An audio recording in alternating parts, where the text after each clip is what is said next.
In 2016, the world watched with disbelief as Donald Trump became the 45th president of the United States. In 2020, many assumed his defeat would end the Trump era. But by 2024, he returned with a victory that wasn't an anomaly. It was a confirmation that American politics has been profoundly and perhaps permanently transformed. This is not a story about one man. It's the story of how Donald Trump catalyzed a historic realignment of America's political landscape by class, education, geography, and race, and why the effects are just beginning. Trump's rise did not occur in a vacuum. In fact, by 2024, his campaigns had steadily increased Republican vote shares in nearly 1,433 counties, almost half of all U.S. counties. By contrast, Democrats have grown in just 57 counties. Let that sink in. That's a 25-to-1 disparity in local momentum, and these aren't small rural counties alone. Trump's gains reached into New York City, Philadelphia, and even Honolulu. The red tide is sweeping through counties long considered Democratic turf. This shift is more than partisan, it's structural. The Republican Party, once known for its country club conservatism, has become the voice of working-class America. And the Democrats, increasingly isolated in wealthy, college-educated enclaves.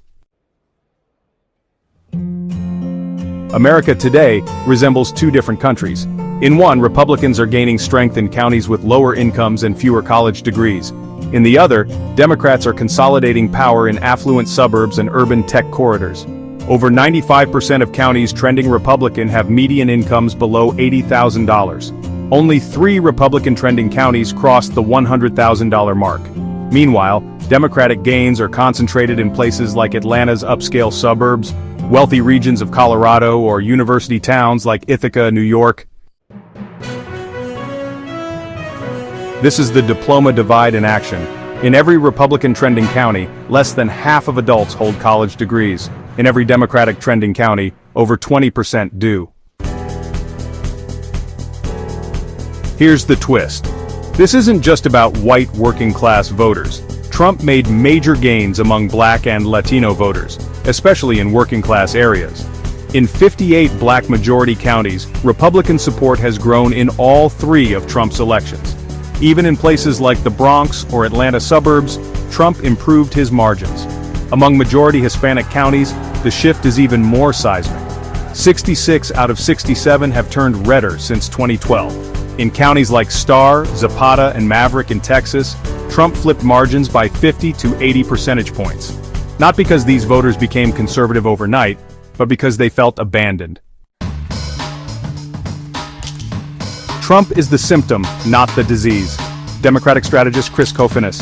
Democrats once claimed to be the party of the working class. Today, that image is crumbling.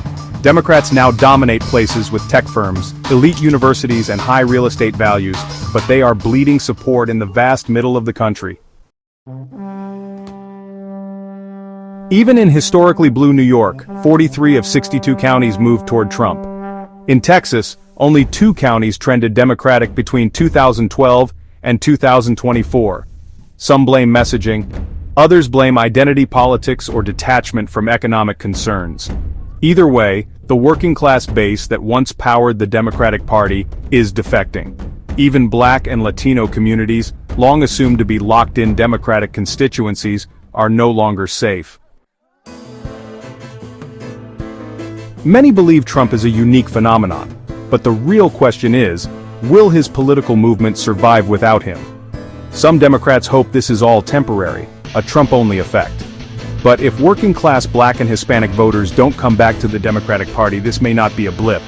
We may be witnessing the birth of a permanent realignment, a Republican Party powered by economic populism, cultural conservatism, and a deep distrust of elites.